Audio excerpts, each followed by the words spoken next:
Welcome to Hot Topics in the Workplace when medical conditions flare up. And I'm Dr. Deborah Dupree, co-founder and host of Hot Topics. And today with me is Felicia Amenta. Thank you, Felicia, for being here. You're welcome. It's my pleasure.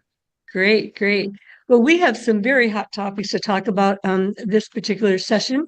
And I do want to acknowledge, though, that I've had more people reaching out to me to say, this is stressful. This is scary. This is anxiety producing.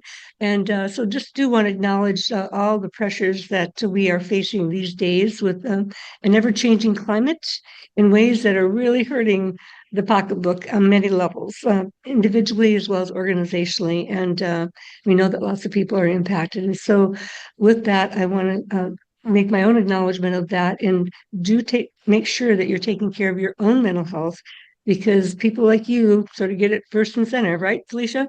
Yes, of course. Mhm. And remind everyone, Felicia, if you would, about the EAP Employee Assistance Program access that they have.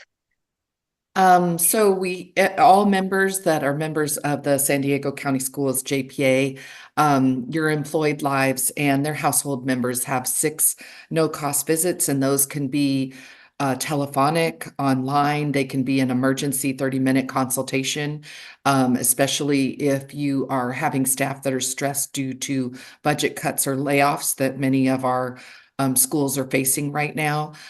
You can refer people for an immediate 30-minute consultation right at that minute. And then, of course, there's talk space and text and other options as well. So encourage you to use that program. Very good. Yes. And so do remember that this is not only for your employees, but also for you. Okay. So we've got to keep our spirits up and take care of ourselves. So with that, I'd like to go ahead and acknowledge our topics for today. And so people have an idea of what they can lean into. And number one, what to do when past accommodations are no longer sustainable. We'll get into that more. Number two, disparate treatment. When when employers cover substitute temporary workers for injuries on the job, but not for accommodation purposes. How does that play out? Number three, when workplace practices foster jealousy and resentment. Interesting thing that's developed as far as different work schedules, particularly in our hybrid world. And then lastly, the most common laws invoked in EEOC lawsuits. And how does this impact you? Might be surprising with some of the results. So let's take it away. What to do when past accommodations are no longer sustainable? And maybe many of you have practiced or experienced this, but go ahead, Felicia. We've got some current cases about this, right? Yeah, so we have some questions that are going to remain anonymous from some of our schools. And the first 2 are really good questions that came in. And so I'm just going to use the questions, of course, with no names and no identifications for our purposes of talking points. We have an employee who was previously diagnosed with a non-industrial illness. When the staff were instructed to start returning to campus after the COVID restrictions were lifted, there was an agreement to allow this employee to continue work remotely. This employee works in an independent study type program, and the school has continued to make accommodations for the past few years to allow this individual to continue to work remotely. This agreement is proving to be unsustainable as this employee is in a position where they need to be working on campus. We aren't sure how to approach this since we previously tried every effort to accommodate this situation. It just isn't something we can continue to accommodate, and we would like to request the employee to return to the campus in person. Could you please advise whether or not an IPM would be applicable in this situation? Such a great question with lots of things to learn from it. This is a non-industrial situation, but it could just as easily be an industrial injury or work comp injury. And for our purposes of return to work discussion, we deal with both, right? Right. Absolutely. Absolutely. And so, that is a very interesting, I guess, dilemma in a way, because, we've tried to be very flexible during the COVID time and trying to do the most to accommodate people. I do want to remind everyone that particularly if you've used me for your IPMs, you've certainly heard me say this, but basically paraphrasing what the ADA has to say is that, it's always a balance between what the employee needs and what the employer needs. And so, yes, we want to try to implement accommodations whenever possible, if it makes good business sense.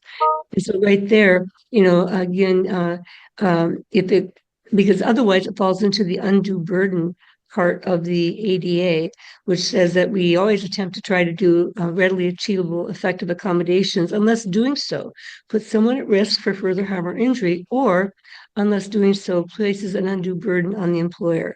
So it has to work within current business practices, which means that if practices change over time, what was accommodatable before may not be accommodatable in the future. And so this is why that it's a dynamic process, and it's important to come back and reevaluate. Now, would in my perspective, and Felicia, look forward to hearing what you say then, is that there could be, it should be very well substantiated business practices as to why the accommodations can no longer be accommodated. Because the longer an accommodation is put into place, then the longer EEOC may view it as being, well, you've done it this long, why not more? But again, if there's changing business practices, such as all the things going on in government, what was done before may no longer be sustainable. We just don't have enough people to go around, resources, et cetera. And so, again, be open to reevaluating. I would suggest also that this would be the opportunity to say, well, what else? What else could be done since we can't continue the accommodation? What will work? So you still want to revisit it through an IPM. And I always recall your description to me that the IPM and return to work process is more like a river than it's like a one and done. And so even though you meet before and you agree to something, things change, then you can always meet again and revisit that agreement. Doesn't mean you're stuck with it forever, but if you have done it for a long time, you have to talk about why it can't continue and what else maybe could be done. Or if you're just not able to continue, right? These are all difficult choices, right? That need to be approached carefully. Yes, absolutely, absolutely. And so again, it's a matter of revisiting as business circumstances change. Just like if the employee's condition changes, then we'd make adjustments, right? Same is true for the business side of it. If the business changes, then adjustments may need to happen. But again, it does require some careful analysis and not any quick off the cuff kinds of decisions. So an interactive process is really important to not only explore the possibilities, explain the reasons behind it, but also to document what's going on. Yeah, yeah. Great. Well, we hope that our one of our parties out there is listening to that, and I think it's time that we can move on to number 2. And again, I want to remind people, though, that we have asked you to turn cameras off just for recording purposes, but feel free to put any questions you might have in the chat box related to our topics or any other new topic that we will certainly try to address if we have time. So our second topic is disparate treatment. When employers cover substitute temporary workers for injuries under workers' comp, but what's the responsibility when it comes to accommodations? So I'd like to hear your take on that, please, because I know we've been dealing with that. Substitute employees are another, another animal when it comes to the employee status. This came to us from another of our school districts. It's going to remain anonymous. It's also a great question. We do get a variation of this question multiple times, so it's a very good topic, I think, to follow on. So I'm going to go with the question. One of our certificated substitute teachers was injured at work, and we could not accommodate for the day. The one day that this employee missed was an assigned day, and this employee is being accommodated now. Is this one day pay she missed to be paid by work comp, or do we as the school pay her since another substitute teacher worked that day in her place? Also, regarding substitutes, do we need to send them an accommodation letter like we do regular employees, or would they have a separate letter for every assignment that we give them? Also, a great question, anonymous. Absolutely. Yeah, absolutely. Well, what I would share with you is that in the education code, my understanding is that substitute employees are still considered an employee of the district, just that they fill in as needed and as available to work, but they're paid by the district. And so I'm going to use the concept of temporary worker to hopefully make the distinction here, because when private sector employers use temporary agencies to bring in employees, then that temporary employee is not an employee of the organization. They're an employee of the temporary agency. So if there's a workers' comp issue, then it's a temporary agency who's responsible. If there's accommodations necessary, this is where the temporary agency then works with the employer to see if accommodations can be made. And so in that case, a temporary employee in the private sector is a very clear-cut distinction. They're employees of the temporary agency, not the employer. But in the school districts, you don't use temporary agencies to bring in substitutes for the most part. And so so my understanding, Felicia, is that a temporary or substitute employee is still covered under workers' comp. Substitutes, yes. So generally speaking, I get a lot of questions about this. Whoever pays the employee on payroll is normally the employer that's responsible for work comp benefits, because work comp is calculated based as a percentage of payroll. Mhm. That's how it's actually paid. Now, if it's an intern or a volunteer who's being placed at an employer outside the school, usually the school has a separate agreement, a written agreement. Who is the employer for the purposes providing workers' comp coverage? That needs to be made clear before they start interning, before they do these volunteer hours. But for substitutes, it's a little different. They're being paid by the school district. They're not benefited typically, but they are covered for workers' comp, just like we cover our regular employees, because they're being paid on payroll. So it's payroll is a function, and also control. Who hires and fires the person? That's who you can also look to as being the person who normally would be responsible for the work comp coverage. Who controls that employee? Right, right. And so I think this is probably an area that many of our followers and listeners may not be aware of, because I only see a few school districts do this in my number of years that I've been doing this with the JPA, but that applicants and substitutes should also be brought into the interactive process. If there are medical conditions that develop or come up, or whether it's work-related or non-work-related, that impact their ability to work. And again, go through the accommodation process in terms of, can accommodations be readily achieved or not? I've seen with applicants where we've not been able to do it, we've not been able to get the clearance, even though the employee was a highly desirable candidate, but we could not, get over the hurdles that his medical condition presented for the job he was being hired for. And then in other cases, I've seen where we have been able to do accommodations. So when it comes to a substitute employee, I know that they get brought in differently than what we might normally have, but I have seen situations of where substitutes have been injured on the job because there's no management of how their situation is being managed, that they get sent out to another site and then they're injured again. And so it is very important that, again, internally, having that interactive process, being very clear now about what kinds of jobs the substitute employee may or may not perform, given their limitations or the effects of their medical condition. And then that does need to be known by the people being in charge of hiring that person. Is that there's sort of a list of jobs that the person cannot, because it no longer fits within their medical guidelines. And so how each district maybe has some suggestions, Felicia. I don't think you need to do one for each job, but instead more of a general job. If you do the IPM, then we could do a general letter that goes into the record that will say, sort of the status of the condition. It's confidential information, of course, but it does need to be used for employment or hiring purposes. Right, and certainly the subdesk needs to be aware. What Right. usually happens is there's a disconnect sometimes between HR, who's obviously the sub is a sub for that district, and the sub desk who might be sending that person out on assignments, but not be aware of their temporary or permanent work restrictions, right? Right, right.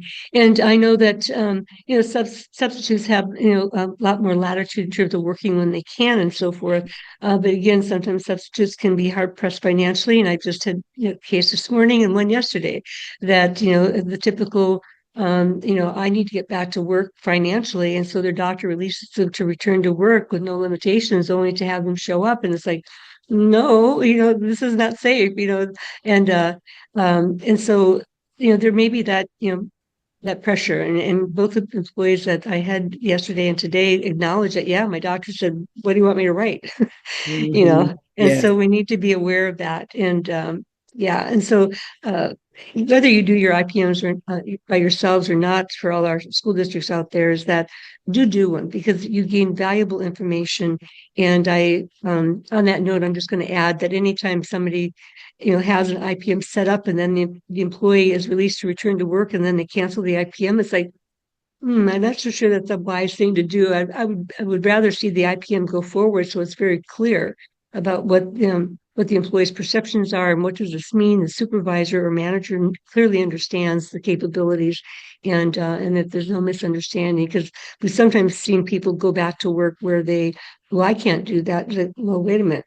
You were released to return to work, and Mhm. so we get a lot of miscommunication in that regard, and we end up back in the IPM anyway. So Mhm. just a few things about IPMs, but yes, so a substitute, just to close this out, a substitute employee should be regarded as an employee with a medical condition and just clarifying then what they can and cannot do if that's how they're going to remain in their status as a substitute employee, right? Yes. And I think that was a good point that you made about applicants, because a lot of people forget that you need to do IPMs for applicants too. If they go through a pre-employment physical process and they have limitations that come back, they don't pass their physical. Usually they won't just say they don't pass, they'll just place limitations on them, especially if they don't pass like a lift push pull test or something like that. And then that triggers you to know you need to do an IPM. Yes, yes, thanks. Okay, well, two hot topics from our local communities. And so we're going to shift a little bit more to what does the law say about some things. And that's where we have a couple of topics then. And in your follow-up recording that you'll receive in a few days, there will be links to the two articles that we reference for our next two topics. And so the first one, Felicia, you found this, and I thought that was so interesting, but it's certainly timely given our efforts to bring people back to work, but then also some situations of where hybrid work still, is fostered. And so this is when workplace practices foster jealousy and resentment. So much for our, engaged workforce and positive workplace culture, right? So Right. what's getting in the way, Felicia? Well, I'm going to get into the article in just a little bit because I thought the article was interesting. I get lots of questions from districts where they tell me that the treating physician, whether it's industrial or non-industrial, places a limitation of work from home only, remote work. And their response typically would be, we don't have any remote work. There is no remote work here. And then I said, okay, it needs to be considered just like everything else. What's the temporary? Is it a duration? Just to have a blanket policy, we have no remote work available for anyone, isn't really a good response to that note, right? Because that was the response to the note. Tell the doctor we don't have remote work, we need limitations. And so Yeah. then you want to know what the note came in right after that? Off work, right? Yeah. That was the Yeah. note that they got. Okay, now your note is you're off work on work comp TD. So then the district was like, well, no, we don't like that either. Yeah. But I said, well, the doctor was trying to do you a solid and give you some help. And there were reasons why the person can't be on site, right? And this was Right. a psychological claim, right? Yeah. Yeah. Yeah. But what the article went into that Mhm. I thought was so, and I'm sorry, Deborah, were you going to make a point there? Well, I was just going to just add, yes, it was. I was just going to add, then this is where it's imperative that you ask good questions. Mhm. Okay, so is okay. Routinely, we do not have remote work, but we need to know for how long will this be? How much work can you do per day? What can you achieve? Is the job description even doable to do remote work, et cetera, et cetera? So there are a bunch of questions that do need to be asked before you say yes or no. I can give an example of just this happening yesterday, where remote work is not the norm, and yet we are making accommodation, but under certain factors once we clarified Mhm. the information. So moving on to the article, because it deals exactly Yeah. with what this article talks about. That's such a good point you make, because that particular example that I gave, because I use lots of real examples, you guys, because Mm, you guys ask great questions every day of me that challenge both of us, I would say. yeah. Um, what ended the case that was on, where the remote work was requested and then they took them off work, was a psych case, but they were sent over to ACMED, because I always ask you to send them to ACMED, even though it's a psych case, so that we Mm, can have them evaluated and assess whether their work status and if they need to be on medication and how stable they are, meaning how quickly we need to get them. And do they need to see a psychologist or a psychiatrist, whether they yeah. need meds or not. Mhm. And this was an Ahmed doctor, not a psychologist, who put them on remote work because of the personality conflicts that were going on at Mm, work that were causing the psych stress claim, right? So yes, while I understood the district's comment, we don't normally provide remote work. That's not something we have available. There may have been some situation or exceptions made here, because this restriction was only placed pending what? An appointment with a psychologist, which is going to take us a few weeks, right? Just mm, because of how hard it is to get into anybody right now because of what's happening in the mental health provider space. And so if it takes us a few weeks, the doctor wanted them to have the option to work remotely rather than to be off altogether, which is what ended up happening. So what the article was saying, which I thought was so interesting, was that um, different flexible schedules for new workers can cause kind of like what they talked about, a hybrid jealousy almost. yeah. Yeah. Jealousy was the term that they used, that HR offering remote work or temporarily, and it kind of goes with our first question, right? About the employee that has been working at home for a long time and they need this employee back to come back into work on site. HR that's offering remote work or some favorable hybrid schedules to some staff, but maybe it's not available to other staff, can prompt some jealousy or almost like a hierarchy that you're creating in the workplace. And differing return to office policies with and or different schedules that you have in the office.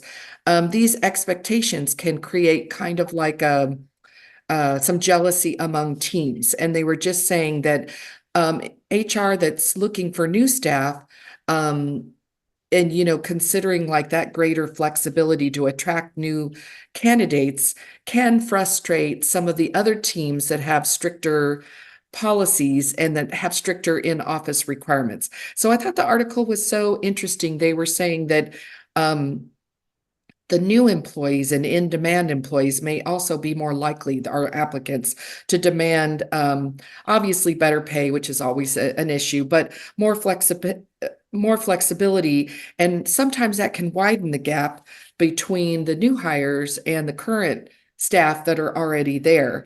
And so it's interesting. They were saying that new candidates, a lot of them now are placing priority on more flexible working arrangements when it comes to choosing employers, staying at employers, or potentially leaving employers. So the one thing that they were talking about was that employers need to have clear communication and management training to address the hybrid needs and the return to office versus the flexibility, to kind of acknowledge the fact that it can create, I guess, inequity and jealousy. So it Yeah. was an interesting article on all sides, I thought. Yeah, absolutely. And we particularly see the struggle in the, still ongoing in the private sector, and yet in the educational setting, because it is student facing and students need that interaction at all levels of development, that for the most part, the educational system is back in person. Yes. And so a couple of examples. I know that I was working with a charter school over the summer, and they were still having, a certain department that was more data driven, working remotely. And yet it was becoming problematic for one particular employee who did have a medical condition because for some of those inequities that you talked about. And so based on over the summer, and I shared with them what a lot of other employers were doing in terms of practices as far as transitioning. So what they did is that they took several months to actually make it happen, but that by say, I think it was January 1st, that all employees would be back on campus across all departments, but that individual department managers had some discretion as far as if there was some portion of remote work.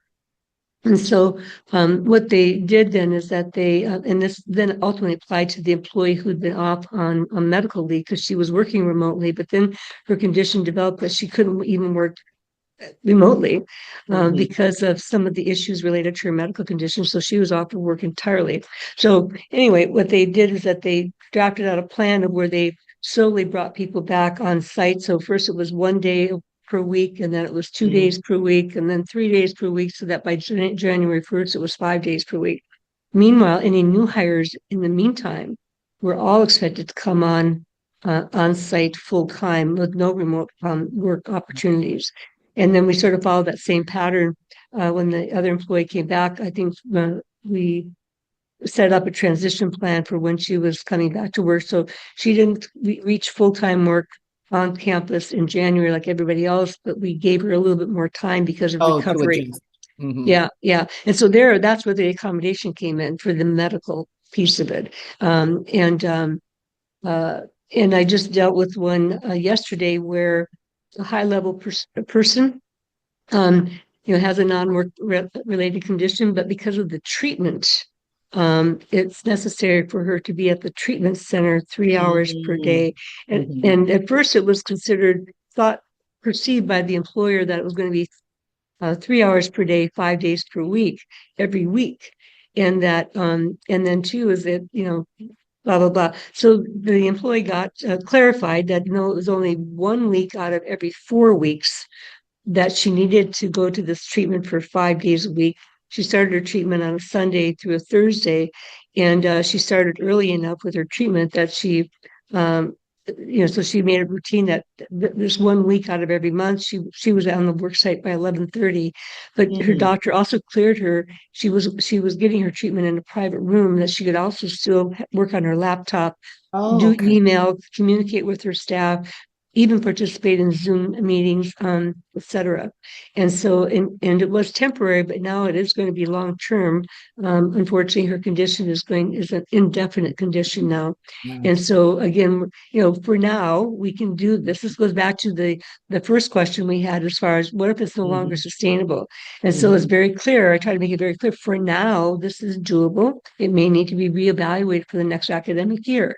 Again, for now, this is doable. Maybe through the end of the school year, but we may have to evaluate for the next academic year. And particularly in the school setting, every year it can be impacted by the student population, program, new programs, programs being dissolved, mandated programs, et cetera. So all of those factors can come into play in terms of the sustainability of an accommodation. Right. And on that note, I do want to say that the EEOC has long said, way before COVID, that remote work is always an option as a medical condition. And again, questions are needed. Are you talking 100% remote, or is it that you primarily need to be remote, but you must come on campus 1 or 2 days a week?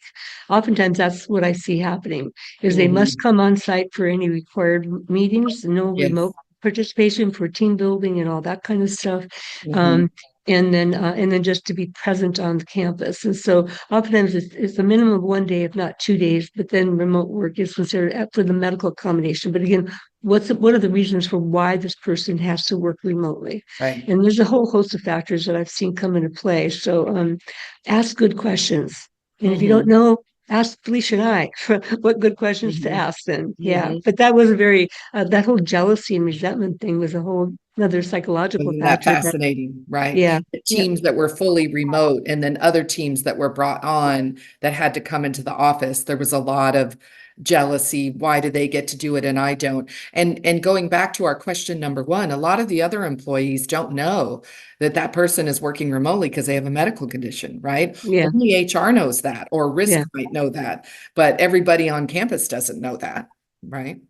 Right, right, right. So have to maintain the confidentiality, but it's an important topic to explore. Yeah, yeah, yeah. Okay, and then our final area was also another very interesting area, and Mhm. we have a link to an article about that. Um, and what I shared with you, Felicia, as we were planning for this, is that it's interesting from my perspective because I have given presentations on this in the last year or two, and there's been a little shift Mhm. in which two laws get invoked the most common. So this one is on the most common laws evoked in EEOC lawsuits, and where are we seeing people Mhm. filing claims and actions, and how might this impact you? So, what are the findings today? And certainly, I guess I have to put a caveat with this. This most common laws invoked in EEOC lawsuits is information or data from 2024. Obviously, as we all know, things are changing rapidly now, impacting the EEOC as well as many other organizations. And so 2025 may look completely different. Yeah. I'm looking backwards, and that's what this article was addressing. So they took a deep dive into EEOC lawsuits, and it's funny. Everyone in the article said the vast majority, like 92%, said settling any employment law dispute before trial is important, right? Yeah. Because being on the wrong end of an EEOC lawsuit in 2024 wasn't good because they obtained a favorable judgment 128 out of 132 lawsuits. Mm. So, yeah, so it means odds aren't good for us as employers, unless you're doing everything perfectly all the time, which is so challenging. So they're saying trying to settle any of these EEOC, FEHA kinds of disputes before you go to trial is kind of where you should be aiming for. The most common laws evoked in the EEOC lawsuits first was out of 111 merit lawsuits, 66 were Title VII, so almost 60%. But the second EEOC lawsuit was ADA. Violations of the Americans with Disabilities Act was 43%. The third was age discrimination at a much lower percentage, like 6%. And the fourth was Pregnant Workers Fairness Act. And that was about 4.5%. So when they looked at what the EEOC lawsuits were based on, um, nearly half of them, over 46%, were related to sexual harassment and sex-based claims. But the second was disability claims. 43% was disability claims, and the third was claims of retaliation by employees, and that was at 38%. So the most commonly raised issues in new lawsuits in 2024 for the EEOC, the most common is what we would think was discharge and discharge related, right? And that was 72% of all new lawsuits filed. But the second was harassment at 35%. And then the third, what do you think it was? Reasonable accommodation. Mhm. Disputes over providing reasonable accommodation, and that was just a little below 34%. So what I got out of the article was obviously they're still looking at disability discrimination. They're still looking at the Americans with Disabilities Act, and they're still looking at reasonable accommodation, at least in 2024. We'll see what 2025 holds because every year is a new year and there's been a lot of Mhm. changes Yeah, recently. yeah, yeah, yeah. I found that very interesting because I remember giving a keynote presentation for the employment mediation section of an organization I belong to, and at that point in 2023, retaliation was actually the highest level of complaint followed by disability. It was very close. And then the next one, I don't remember what, I think it was harassment, dropped down considerably in the low 30%, but disability and retaliation was number one, a little over 50-some%. And then disability was just a little under 50%. And then it dropped down quite a bit, like another 20%. But now, 2024, as you said, disability has really risen, more so than the retaliation. And so you were going to say something? Well, I was going to say that it it is an interesting conundrum because the disability that arises out of work comp claims feeds into the return to work and the IPM process and the need to look at whether you can accommodate or not. But then there's all these questions about the litigation being, let's talk to the work comp attorney about this, which they don't know anything about this, doesn't have anything to do with them because the litigation is all over on the civil side, even though all of it arises from a work comp claim. So I really just try to think about the IPM and the return to work, your return to work program and your IPM process.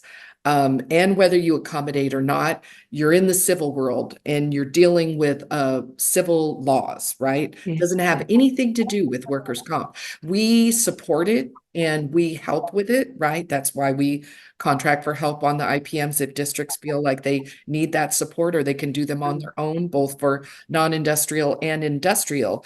But the litigation effects are so much more serious and so much more costly than anything we deal with in workers' comp. And the claims team that's handling the work comp claims doesn't, by and large, know anything about this process. This is not a specialty area that is covered in comp, that they learn about in comp, or that they have any specific expertise or knowledge in. Right, right. And that not only applies to the claims examiners, the third-party administrators, but also applies to attorneys, because a workers' comp attorney knows workers' comp, but may not know the other employment law aspects and vice versa. Now, there's some transfer of knowledge, but again, it's really important that, making sure that you're clear on what are the issues. Is it strictly workers' comp or is it rolling over into these other accommodation areas? And other things that are protected under the Title VII, the broader law of EEOC that deals with discrimination, harassment, hostile workplace, retaliation, and things like that. For those 7 protected classes, of which disability is one, and age is one, and then sex is one as well. So, so being very clear on, okay, and maybe you need to consult with both in order to get a feel of, well, where does this belong? The ideal that I see is where the district's working with advisory council on their return to work issues. And then they're working with the claims team and I on what are the limitations, what are the work restrictions. Maybe we've got several doctors in the kitchen with different work restrictions. Give me all those. And then they're working that, but they've got their advisory council, or if there's already an EEOC FEHA, working on the civil side with Julie's team, right, on in property and liability employment law, trying to help, because the comp attorney cannot advise you, it's outside of their scope. And it's the same. What they can give us is what the work notes, the limitations, and work restrictions, things like that. Yeah. So it's when I explain the IPM process, is that it can both be very simple, and yet it can also be very complex depending upon the issues involved and therefore the laws involved. And and so can it be overwhelming? Absolutely. But again, if we can chunk it down, break it down into workable parts, then it's a little bit easier to navigate through some of these challenging areas. And so I really appreciate all the questions that have come up that we, in the 2 cases that we've talked about, really great questions. And again, for all of you out there, please don't hesitate to ask, because we don't, we all learn when questions are asked. And so, and I think many of you probably have heard me say, both you and I have been doing this kind of work, Felicia, for more years than we really want to admit. But I've seen more changes, since the onset of COVID than I have in all the few decades ahead of that. So, a lot of change, a lot more awareness, and we just have a lot a lot more issues that we're dealing with for a whole host of reasons. It's not so clear cut anymore. Yep. Right. Yeah. I just think being flexible is a really important skill in your skill set, right? Yeah, yeah, and also not jumping to a foregone conclusion. Again, this is information gathering, and that's how I refer to the IPM, information gathering on both sides, so that we can make more informed decisions and make good decisions. And that's why a team approach. I oftentimes joke, just like they say, it takes a village to raise a child. Well, it takes a village to get through the disability accommodation process. It takes input from different people, and it's really important to work as a team. Yeah. And I Yeah. think comp injuries are especially complicated, not more so than non-industrial, but those can be very complicated too. But we have lots of doctors in the mix, and then the doctors don't always agree. We had a situation come up yesterday, which I just couldn't believe it. We had a Kaiser Ahmed doctor who put the person on temporary accommodated duty, and the district was able to accommodate. The Kaiser ortho, same place, took the person off work. So then the person Wow. went off work. It said, I can't work. I've got an off work note. Well, the district just was super upset because they were like, wait a minute, we understand if we've got a note from Sharp and a note from Kaiser, we've got two notes from Kaiser that don't even agree with each other. And so which note do we go by, right? And I said, we have to resolve the conflict, right? Yeah. And until we resolve the conflict, work comp TD needs to be paid, right? Yeah. But they were saying, but we have modified duty. But I said, we have to get clarity. And you know what I had to do? I had to go to the medical director of Kaiser and say, tell these two doctors, one of them needs to write a note so that we have some continuity. We don't need two different notes with two different people seeing them. Now, the ortho is seeing them because they have a condition that needs that, right? But one doctor should be the driver on Yeah. the Yeah. disability status. So we had, in this case, the same health system with two different doctors that were writing two different things. And how confusing for the employee, right? Right. You're telling Right. me I can work with limitations, and you're telling me, no, I need to stay home because this is an ankle injury where they're on crutches and they can't ambulate, right? And so the ortho's like, I want you off your foot. I want you off work. I want your foot elevated to the height of your waist. Okay, well then you're sitting, but your foot is way up high. So it's Yeah. not that it's not accommodatable. Some districts could totally accommodate that. They could. And this district was able to. But the two doctors weren't in sync, and they were Right. writing different notes, and they were seeing her like a day apart from each other and writing different notes. So then but you're right. I said, when there's a conflict like that, you have to come to me because then I Yeah. can go way up high at Kaiser or Sharp or wherever the conflict is occurring, and we can try to work on resolving the conflict. Yeah. Yeah. On that note, it reminds me of, goes back several months where we talked about, if you're going to do a work comp, it's try to get them into the same system, like Kaiser or Sharp, so that there's some continuity of internal medical communication that can be done. But I had the same situation just this week where, again, two doctors within the same healthcare system were providing information at odds and not. It just was the right hand wasn't talking to the left hand, They and weren't talking so to each other, right? yeah.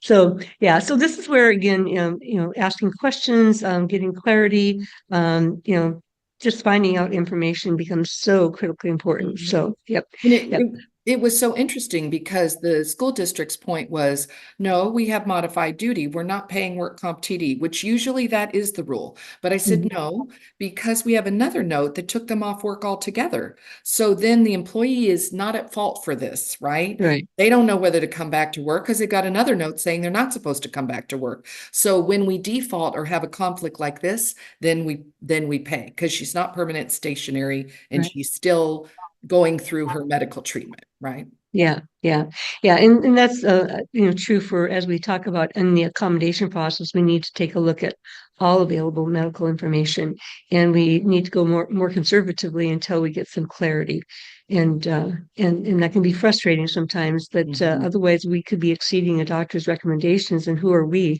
If we're not medical professionals, they should be the ones who know that. So, Right. yeah. Yep. So it comes up a lot. So, 4 hot topics, 2 around in our community, 2 at the higher levels in the law.